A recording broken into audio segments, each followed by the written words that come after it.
my mortgage heroes, Andy Cruz here in business development, and this is Monday Mortgage Minute. Welcome back to a new week. Boy, is there some important stuff going on. First of all, in the aftermath of last week's Fed meetings and other announcements and policy statements, rates went down. Rates went down. Now, the headline is, of course, with the Delta variant and spiking cases of COVID again, that there was a flight to safety from investors and they took their money into bonds, which of course creates more supply and more liquidity, which helps keep rates low.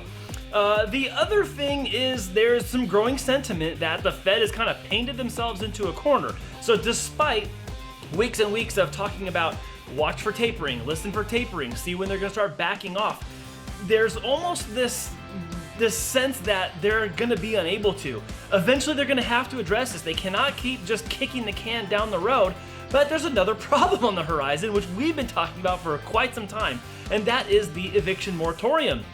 Well, the clock struck midnight on Saturday, July 31st, and the eviction and foreclosure moratorium ended. It ended without a new extension. Now, that has different ramifications for those of us who are homeowners versus those of us who are renters because of the different types of financing that back rentals and mortgages. Now, if your mortgage is with FHFA, which is like Fannie Mae, Freddie Mac, Ginnie Mae, like there's a set of solutions for you that the government is asking and requesting servicers to come up with solutions to help you work out your loan, your mortgage. Even if it means extending the term, resetting the rate, taking the part that's been deferred or not unpaid and tacking on to the end, there's all these solutions.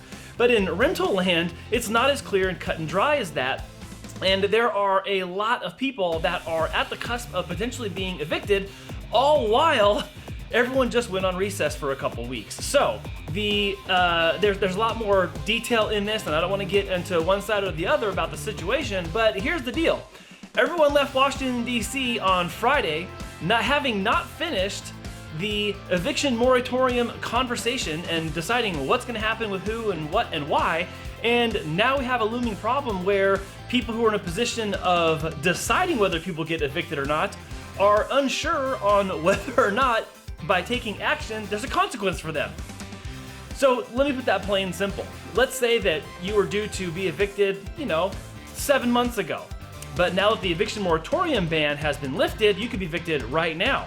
Well, if you're evicted right now in the first week of August, and then when session returns at the end of the month or in September, they decide, oh shoot, we should have, we're going to retroactively extend the eviction ban till, let's say, December 2021, the end of December 2021. But what do you do about the people that just got evicted over the month of August? Like, it's this crazy, weird problem that has been like present for those of us in housing and real estate. It's the top of the list. But in the general list of all the headlines of news, it's like underneath all these other major topics, except it's a huge thing.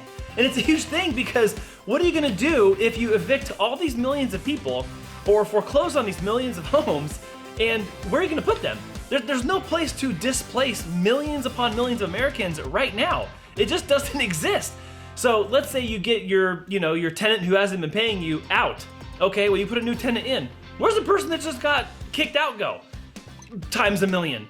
And then let's say you have mortgages, you're a mortgage servicer, and you have, let's just say a million mortgages that are late and they are going to go into foreclosure. Well, where do all those people that live in those places going to go? So we have an unresolved problem around housing and literally sheltering people as a result of there not being an answer for the eviction moratorium for mortgages, the forbearance moratorium for mortgages and the eviction moratorium for tenants and rentals. So you're watching this and you're like, wow, Randy's got pretty adamant about this. Like, yes, we've been talking about this for months, and every time it gets extended, I keep saying they're gonna have to address it at some point. There's gonna have to be a solution. We've got to resolve this. Like, literally the outcome here is that if you extend it, you're still just delaying it for another day and it's gonna have to get addressed. But if you just let the eviction and moratorium go as it did right now, just, at the clock struck midnight on Saturday, July 31st, and okay, everyone, free for all, go ahead and start evicting people, start foreclosing on homes. Well, now we're gonna be displacing millions of Americans, and I don't know what that looks like either. So I can politically say I think that would be a black eye in the current administration, even though this spans all the way back to the previous administration. So it's really unclear exactly on what's going to happen, and I am hopeful that they will come up with some sort of solution, whether it's an emergency solution or temporary solution, quickly, because it means a lot of uncertainty for millions and millions of Americans right now.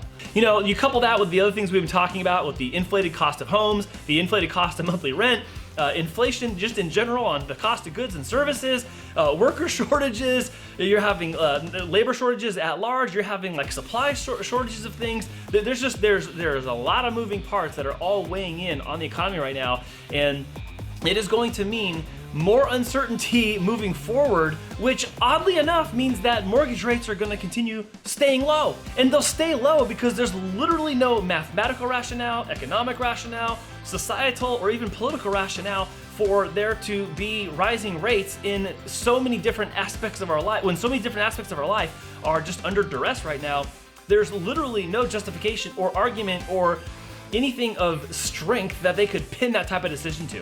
In summary, what I really think is going to happen is that rates are going to stay low, which is crazy to me. I mean, if you didn't do your refinance in 2020 and you still haven't done it in 2021, like, this is honest to God, like, you have to do it now.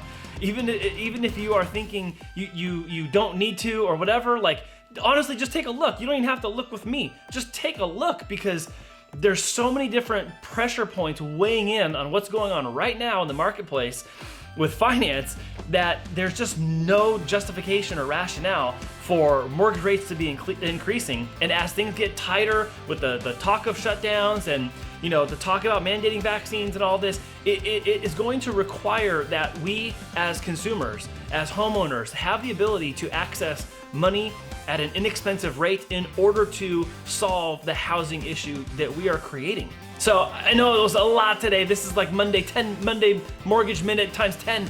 But if you have questions, you have concerns, you want to talk about this with me or with anyone on the team, comment below, send us a direct message, send us an email. Just reach out, let us know how we can help you make the right decision for you. And if you're in a situation where you don't know what to do and you need to bounce off an idea, let us know so we can help meet you where you're at, identify what the landscape of the situation is, and then recommend something that would be beneficial for you moving forward. Thank you for watching this week. Please remember to like and share this message, and please send it to somebody who you know might need to have this information. They've been asking questions, you've overheard them talking about some of these talking points, and you need them to get the right information.